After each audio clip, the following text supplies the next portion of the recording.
بسم اللہ الرحمن الرحیم۔ اکثر لوگوں کی شکایت ہوتی ہے ہماری نیند اچھی نہیں ہے اور رات میں کئی مرتبہ ہماری آنکھ کھل جاتی ہے اور اس وجہ سے نیند خراب ہوتی ہے۔ ہم میں سے شاید کوئی بھی ایسا نہیں ہے جو رات میں 1-2 مرتبہ جاگتا نہ ہو، کیونکہ کبھی کسی فکر یا پریشانی کی وجہ سے اور کبھی برا خواب دیکھنے پر بھی انسان اچانک بیدار ہو جاتا ہے۔ کبھی اس چیز کا مشاہدہ کیا ہے کہ رات 3 سے 5 بجے کے دوران عموماً آپ کی آنکھ کھل جاتی ہے اور اس لمحے کے دوران آپ اچانک سے جاگ جاتے ہو۔ یقیناً بہت سے لوگوں کے ساتھ ایسا ہوتا ہوگا، شاید ہم نے کبھی غور نہیں کیا کہ کیوں ایسا ہوتا ہے۔ تو آج کی اس ویڈیو میں ہم آپ کو یہی بتائیں گے کہ ایسا کیوں ہوتا ہے، کون ہے جو آپ کو اس وقت نیند سے جگاتا ہے، کون سی وہ وجہ ہے جس سے آپ رات کے اس محسوس وقت میں جاگ جاتے ہیں، کون اس وقت میں آپ کو بار بار پکارتا ہے۔ اس کی وجہ کتنی خوبصورت ہے کہ آپ بے اختیار سبحان اللہ کہہ اٹھیں گے۔ آگے پڑھنے سے پہلے آپ سب سے گزارش ہے کہ اس ویڈیو کو لائک کر دیں۔ خواتینوں حضرات، دنیا میں ہر امیر و غریب، نیک و بد کو قدرت کے قانون کے تحت دکھوں اور غموں اور پریشانیوں سے کسی نہ کسی شکل میں ضرور واسطہ پڑتا ہے، اور دنیا مصیبتوں اور غموں اور پریشانیوں کا گھر ہے۔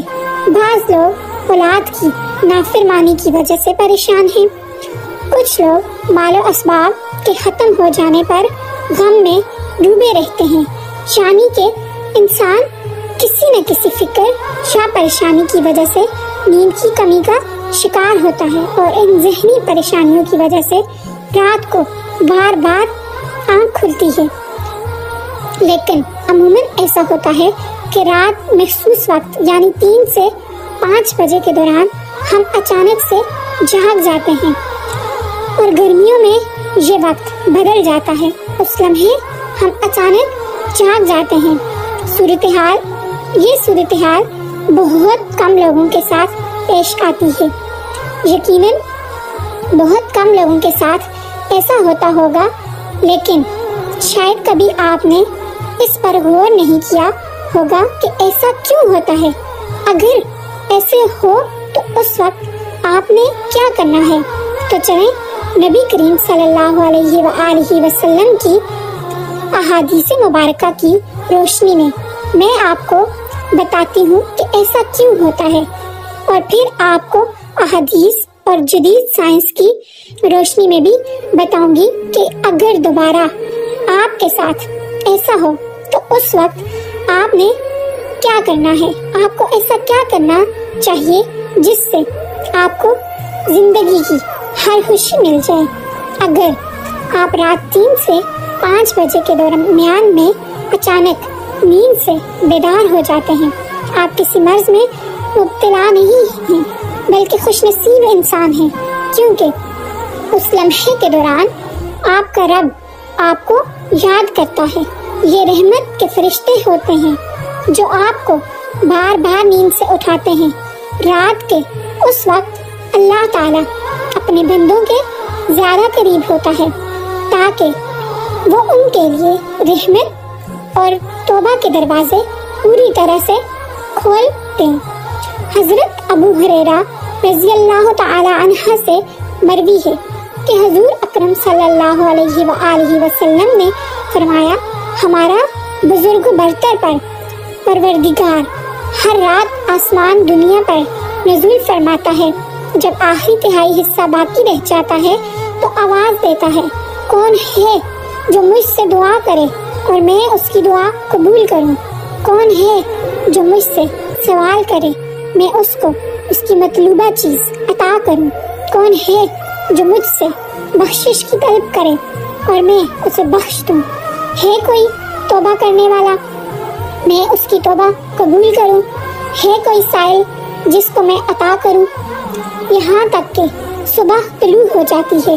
اسی طرح ایک اور حدیث مبارکہ ہے، حضرت ابو سعید خدری اور حضرت ابو ہریرہ رضی اللہ تعالی عنہ سے مروی ہے وہ بیان کرتے ہیں کہ رسول اکرم صلی اللہ علیہ وآلہ وسلم نے فرمایا اللہ تعالیٰ توقف کرتا ہے یہاں تک کہ 1/3 رات گزر جاتی ہے تو آسمان دنیا پر نزول فرماتا ہے اور آواز دیتا ہے کہ ہے کوئی مغفرت کا طلبگار، میں اس کی مغفرت کروں، ہے کوئی توبہ کرنے والا، میں اس کی توبہ قبول کروں، اور ہے کوئی سائل، میں اس کو عطا کروں، اور ہے کوئی دعا کرنے والا، میں اس کی دعا کو قبول کروں، حتیٰ کہ فجر طلوع ہو جاتی ہے۔ ان احادیث کا مقصد یہ ہے کہ آپ کو اس قیمتی وقت کی اہمیت بتاتے چلیں کہ یہ وقت کتنی اہمیت کا حامل ہے۔ جب ہمارا مالک خود ہی ہمیں آواز دیتا ہے مانگ لو مجھ سے جو بھی اس وقت مجھ سے مانگنا ہے، اگر آپ کی آنکھ 3 سے 5 بجے کے دوران کھل جاتی ہے تو فوراً اٹھ جائیں اور اپنے رب سے اپنے لیے مانگ لیں۔ اور ان فرامین کا سائنسی فائدہ بھی آپ کو بتاؤں، کیونکہ ہمارے ہاں بعض لوگ ہر چیز میں سائنسی وجوہات ڈھونڈنے کی کوشش کرتے ہیں تو ان کو سائنسی وجہ بھی بتا دیتے ہیں اور اللہ تعالیٰ سے دعا کرتے ہیں کہ وہ انہیں ہدایت دے اور سیدھا راستہ دکھائے۔ سیدنا عبادہ بن صامت سے روایت ہے کہ انہوں نے نبی اکرم صلی اللہ علیہ وآلہ وسلم کو فرماتے ہوئے سنا۔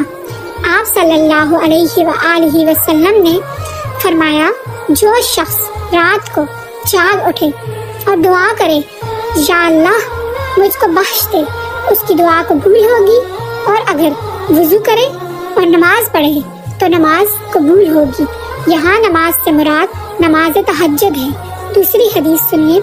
سیدنا ابو سعید خدری سے روایت کرتے ہیں کہ نبی کریم صلی اللہ علیہ وآلہ وسلم کو فرماتے ہوئے سنا کہ جب تم میں سے کوئی شخص ایسا خواب دیکھے جسے وہ پسند کرتا ہے تو وہ خواب اللہ تعالیٰ کی طرف سے ہے، اسے اللہ تعالیٰ کا شکر ادا کرنا چاہیے، اور اگر اس کے علاوہ کوئی ایسی چیز دیکھے جسے وہ ناپسند کرتا ہے تو وہ شیطان کی طرف سے ہے، اس کے شر سے پناہ مانگے، اس کا ذکر کسی سے نہ کرے تو وہ اس کو نقصان نہیں پہنچائے گا۔ اکثر دوست برے خواب بیان کر رہے ہوتے ہیں اور تعبیرات بھی پوچھ رہے ہوتے ہیں، تو اس بات کو ملحوظ رکھیں کہ بہتر ہے کہ آپ برے خوابوں کی تعبیر نہ پوچھیں، اور جب بھی رات کو آنکھ کھلے تو نبی کریم صلی اللہ علیہ وآلہ وسلم کے ان فرامین پر ضرور عمل کریں۔ اپنے رب سے اپنے لیے دعا مانگیں، جو بھی دعا مانگنی ہے مانگ لیں، دل کا سکون، رزق، شادی کی دعا، جائز حاجات، اولاد کی دعا۔ اگر آپ کا بستر سے اٹھنے کو دل نہیں کرتا تو پہلی حدیث مبارکہ پر عمل کر کے 2 سے 5 منٹ کے لیے دعا کریں کہ اللہ مجھ پر اپنی رحمت فرما، اور اس مقدس لمحے سے فائدہ اٹھائیں۔ اس وقت میں آپ کو بار بار پکارا جاتا ہے کہ اے انسان، آپ کو جس مقصد کے لیے پیدا کیا گیا ہے اسے پہچانو اور اسے پورا کرو۔ ناظرین گرامی، قرآن مجید کی صورت میں اللہ تعالیٰ نے اپنے مومن بندوں کی یہ صفت بیان فرمائی ہے، وہ رات کے وقت تھوڑا عرصہ سویا کرتے تھے اور آخر رات میں مغفرت مانگا کرتے تھے۔ دوستو، ہر چیز کے پیدا ہونے کا اور پرورش پانے کا ایک خاص موسم ہوتا ہے۔ ہریالی اور خوبصورتی بہار کے موسم میں ہی دیکھنے کو ملتی ہے۔ اسی طرح چاند 29 دن کے سائیکل کے بعد پھر سے نزول شروع کر دیتا ہے۔ اسی طرح رات 3 سے 5 بجے کے درمیان روحانی دنیا کی بہار کا موسم ہوتا ہے، رحمت کے نزول کا وقت ہوتا ہے، اور اللہ تعالیٰ چاہتا ہے کہ بندہ اپنی نیند سے اٹھے اور اپنی خواہشوں کا اظہار کرے۔ اس وقت رب کائنات کے تمام خزانے بانٹنے کے لیے بےتاب ہوتے ہیں، اور اس لمحے کی فضیلت صرف اسلام میں ہی نہیں بلکہ اس کی تمام مذاہب سائنٹیفک تھیوری بیان کر چکے ہیں، اور سائنسدانوں نے بھی بہت ریسرچ کے بعد لوگوں کو اس بات سے آگاہ کیا ہے کہ صبح سویرے اٹھنے کے بعد سب سے پہلا کام ایکسرسائز کرنی چاہیے، یعنی کہ نماز پڑھنی چاہیے۔ اور جدید سائنس بھی کہتی ہے کہ نماز ایک بہترین ایکسرسائز ہے۔ اس کے ہر رکن کے الگ الگ فوائد ہیں۔ نماز سے جسم کی تمام تر بیماریاں ختم ہو جاتی ہیں۔ اس لیے نبی کریم صلی اللہ علیہ وآلہ وسلم نے 1400 سال پہلے جو حکم دیا، آج اربوں روپے خرچ کر کے سائنس اس بات کو ثابت کرنے میں لگی ہے، لیکن کچھ لوگ اب بھی اسلام میں کیڑے نکالنے پر گامزن ہیں اور ہمیشہ منہ کی کھاتے ہیں۔ اور اگر آپ کی اس لمحے آنکھ کھلتی ہے تو ضرور اٹھیے، وضو کیجیے تاکہ آپ اچھی طرح جاگ جائیں اور پاک ہو جائیں، یا کچھ دیر کے لیے لمبے لمبے سانس لیں، زور سے ہوا کو باہر نکالیں تاکہ آپ کے جسم سے بیماریاں خارج ہوں۔ چند رکعت نماز پڑھیں، کیونکہ نماز سے آپ کی ایکسرسائز ہو جائے گی۔ اور سجدہ کرتے وقت جب آپ نیچے کو جھکتے ہیں تو دماغ کو زیادہ خون ملتا ہے۔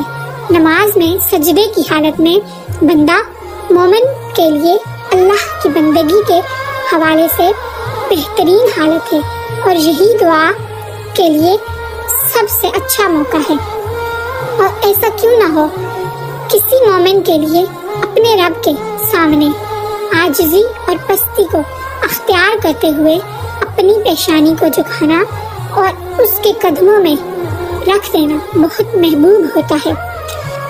اس کے نتیجے میں اللہ تعالیٰ اپنے بندے کو بہترین سے بہترین نوازتا ہے اور اپنے قرب کا شرف بخشتا ہے۔ رات کو 3 سے 5 کے درمیان آنکھ کھلنے کے پیچھے کیا اشارہ ملتا ہے اور یہ اچھا شگن ہے یا نہیں؟